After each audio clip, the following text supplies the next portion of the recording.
गुरु गूंगे गुरु बाबरे, गुरु के रहिए दास, गुरु जो भेजे नरक को, स्वर्ग की रखिए आस।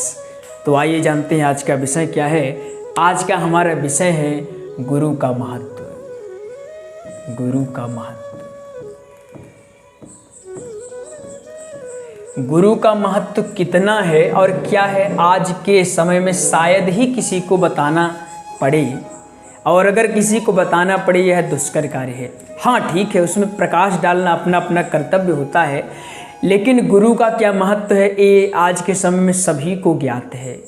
गुरु चाहे जो भी हो, ऐसा नहीं कि कोई बहुत महान विभूति है तभी वो गुरु कहलाएं, कोई भी हो। गुरु गूंगे गुरु बाबरे, यदि गुरु आपके कैसे भी हैं, अगर वो उनमें ज्ञान की थोड़ा बहुत कमी भी है तो भी अगर वो गुरु आपके बन चुके हैं तो भी वो प्रकाश पुंज आप में डालेंगे। ठीक है, तो गुरु का क्या महत्व होता है। गुरु अगर संक्षेप में समझें कि जिस प्रकार से एक अंधकार में कमरे में आप लोग एक दीपक रख देते हैं तो सारा कमरा प्रकाश पुंज से परिभूत हो जाता है, ठीक उसी प्रकार गुरु का महत्व हमारे जीवन में होता है।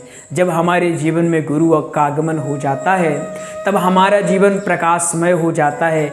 हम अंधकार की ओर जब आगे बढ़ते हैं तो गुरु हाथ पकड़ करके हमें आगे बढ़ाते हैं और कहते हैं पुत्र यह नहीं, यह रास्ता तुम्हारा है। तो गुरु का यह महत्व है। गुरु किसी भी ढंग से हो, यदि वो गुरु हैं तो वो गुरु हमेशा शिष्य का भला ही चाहेंगे।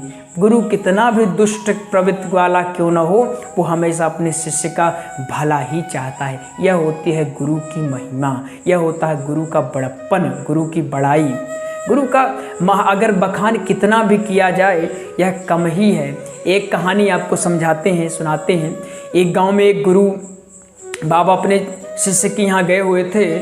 उसका खेत बहुत बड़े क्षेत्र में फैला हुआ था, लेकिन वो बहुत ही गरीब था। अब गरीब क्यों था वो कारण हम जानेंगे। बहुत ही गरीब था, आय का उसके पास केवल एक ही स्रोत था, वो था उसकी एक गाय। वो अपनी गाय को मदता और हमेशा उसी से आय, जो भी आय होती तो लेता। गुरुजी ने कहा कि इतना खेत तुम्हारा है, खेती क्यों नहीं करते, कृषि करो, तुम्हारी आय बढ़ सकती है।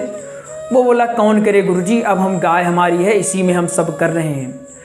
तो अब गुरुजी को कुछ समझ में आया, गुरुजी सो गए। सब लोग जब सो गए तो गुरुजी रात 12 बजे उठ करके गाय को हाँक कर लेके चले गए। अब सब लोग गुरुजी की गाली देने लगे। सुबह जब जगे सब लोग गुरुजी को गाली देने लगे। अगर ये गुरुजी चोर थे, पाखंडी थे, ढोंगी बाबा थे, पता नहीं क्या क्या उन्हें कहने लगे। और वो जो उनका शिष्य बहुत गरीब था वो और भी गरीब हो गया। 1 महीने में तो वो भूखा मरने लगा। लेकिन जब भूखा मरने लगा, अपने परिवार को भूखा मरते देख मरता क्या न करता, वो आखिरकार खेती करने के लिए मजबूर हो गया। वो खेती किया और चूँकि उसका खेत बहुत बढ़िया आकार का था, खेती किया और धीरे धीरे उसकी उन्नति हो गई और वो गरीबी से अमीरी की ओर हो गया। उसके पास और खेत ले लिया, कच्चा मकान था, वो और बहुत सारे मकान बनाए, बहुत सारे व्यापार किया, शहर में अपना मकान बनाया, उसको किराए पर देने लगा। धीरे धीरे उसकी आय बहुत बढ़ती गई। एक दिन गुरुजी उसके पास आए और प्रणाम करने लगा और कहा गुरुजी अगर आप वो गाय नहीं ले जाते तो शायद मैं आज वहीं का वहीं होता और आज जो स्थिति मेरी है कभी ये ना हो पाती। तो कहने का तात्पर्य यह है, कभी कभी हमें समझ में नहीं आता है कि आखिर गुरुजी ने यह कर कैसे दिया। वो अनैतिक उस समय अनैतिक लगने लगता है अनैतिक, लेकिन वास्तव में वो अनैतिक होता नहीं है। वास्तविकता उसकी कुछ और होती है। इसलिए गुरु अगर आपके अच्छे हैं, गुरु अगर आपने बना लिया है, किसी भी तरह से अगर आपने गुरु बना लिया है, लेकिन अगर एक बार गुरु बन गए हैं तो फिर ये मान के चलिए उन्हीं के सानिध्य सब कुछ त्याग दीजिए, सारी चिंता उनके चरणों में रख दीजिए और सब कुछ भूल करके केवल ये मानिए कि जो गुरु जी का आदेश होगा हम वही करेंगे और ये मानिए आपका भला ही भला होगा।